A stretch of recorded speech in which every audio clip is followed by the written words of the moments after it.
$279. That was the profit from my first automated sale.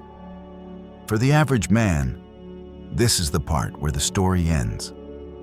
The amateur makes a few $100 online, buys a nice dinner, posts a screenshot on social media to inflate his ego, and then goes back to sleep. He treats it like a lucky lottery ticket. I didn't celebrate. I didn't sleep. I just stared at the ceiling in the dark.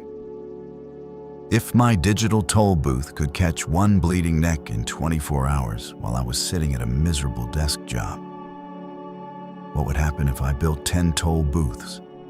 What if I built 100? I opened the encrypted file. I needed the next piece of the puzzle. Log 03 was titled, "The Ghost Army." The opening line was a direct attack on everything my parents and teachers had ever taught me. "Hard work," the architect wrote, "is the greatest scam ever sold to the working class." Look at the man breaking his back on a construction site. He is sweating, he is bleeding, he is exhausted, he is working incredibly hard, and he will die poor. Now look at the man sitting in an air-conditioned penthouse, pressing a button to deploy an algorithm. He does not sweat, he does not bleed, yet he owns the building. The difference is not effort, the difference is leverage. I kept reading. The screen illuminated the dark room with cold, harsh truths. If you are operating a single phantom product manually, you are still a peasant. You have just replaced a physical shovel with a digital one. You are still trading your time and your attention to dig the hole. The architect does not dig. He builds an army of ghosts to dig for him. He removes his own hands from the machine. I realized my mistake. I was so proud of my one little automated sale. But I had still spent hours searching the forums, crafting the perfect post, and waiting for the prey. I was the bottleneck in my own system. My need for sleep, my 9-to-5 job, my physical limitations. They were slowing down the extraction process. I didn't need to work harder. I needed to clone myself. I needed an army that didn't sleep, didn't complain, and didn't ask for a paycheck. And in the digital age, I knew exactly how to build one. I opened a blank terminal on my screen. It was time to remove the human element. The amateur relies on spam, the architect wrote in log 03. He blasts 1,000 emails hoping one person clicks. Spam is loud. It triggers alarms. It gets you banned. The elite use precision automation. You must build ghosts that look, breathe, and bleed exactly like the prey. I wasn't a master programmer, but in the modern era, I didn't need to be. I had artificial intelligence. I fed the AI the exact forum post I had written the day before, the agonizing story that had caught my first bleeding neck. Analyze this, I commanded the machine. Understand the psychology. Now, generate 500 unique variations. Keep the pain. Keep the desperation. Change the pacing, the details, the phrasing. Make them flawless. Within seconds, the screen flooded with text. 500 tragic stories, written by a machine completely indistinguishable from human suffering. But stories were not enough. I needed soldiers to deliver them, and I needed an engine to run them. I didn't rely on a basic, rented cloud server. I built a workhorse from salvaged parts. I took a heavy-duty X99 motherboard and locked in dual Xeon processors.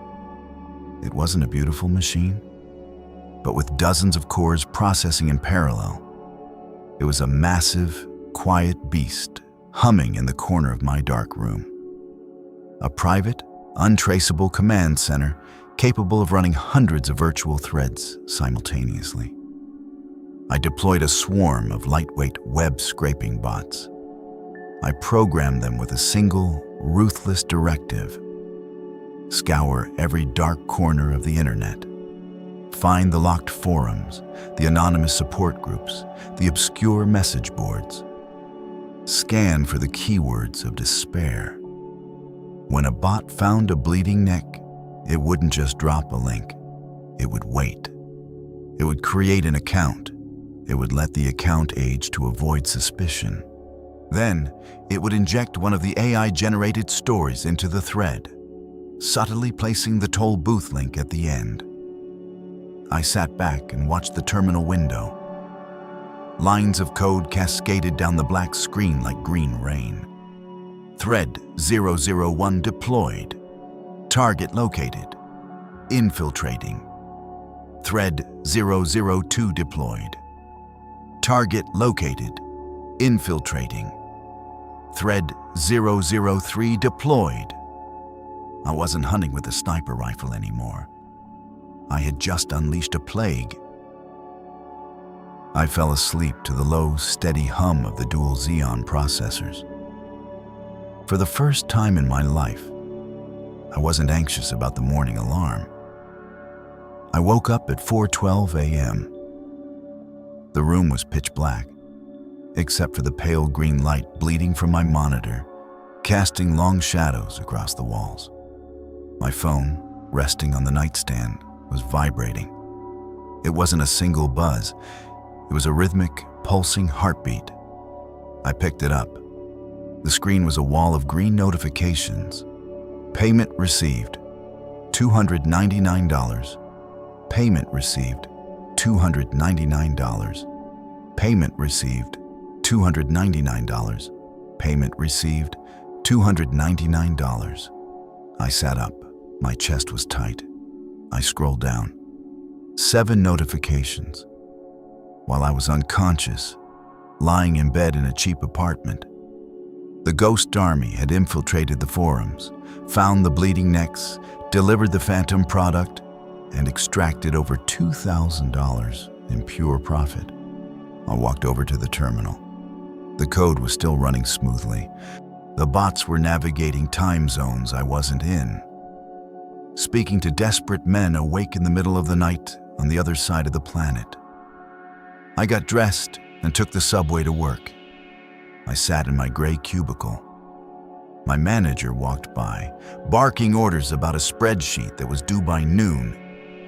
He threatened to cut my bonus, a bonus of $500 at the end of the year. As he spoke, my phone vibrated in my pocket. Another $299. I looked at him. I looked at my co-workers, hunched over their keyboards, terrified of this man in a cheap tie, trading the best years of their lives for permission to survive. They were batteries, plugged into a machine they couldn't see. I wasn't a battery anymore. I was holding the plug. By 5 p.m., when I clocked out of my shift, the daily total had crossed $4,000. I made more in 8 hours of doing absolutely nothing than I did in 3 months of corporate slavery. The power was intoxicating. The architect had handed me the keys to the kingdom.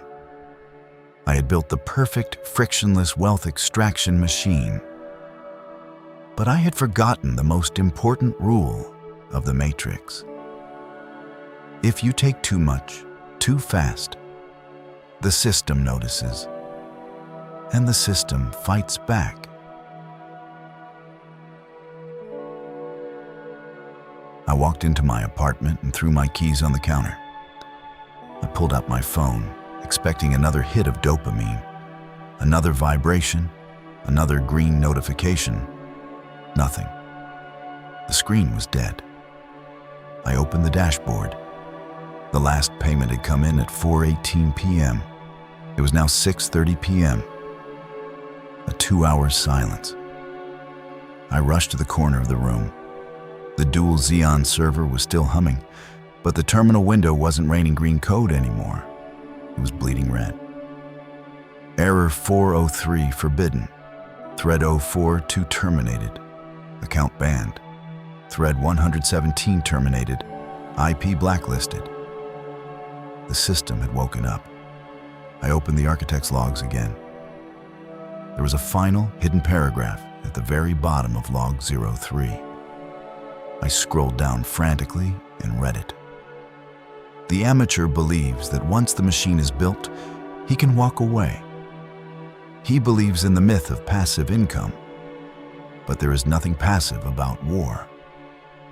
When you deploy an army of ghosts, you are siphoning traffic away from the digital landlords, the forum moderators, the platform algorithms, the cybersecurity gates. They are the immune system of the Matrix.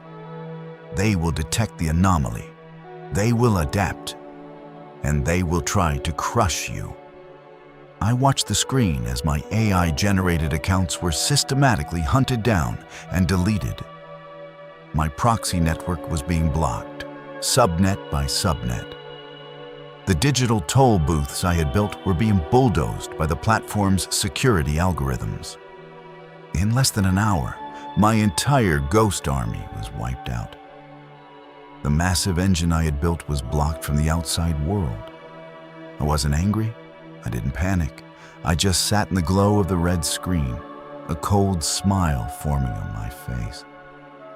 The Matrix wasn't just a machine. It was alive, and it was fighting back. I had taken their money, and now they had taken my army. They thought they had won, but they didn't realize one crucial detail. I wasn't an employee anymore. I had tasted the blood.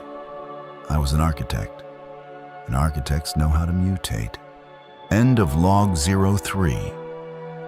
If you are listening to this, and you are ready for the digital war, type "I will mutate" in the comments. Subscribe to TEDUOS. The battle for the bleeding neck has just begun.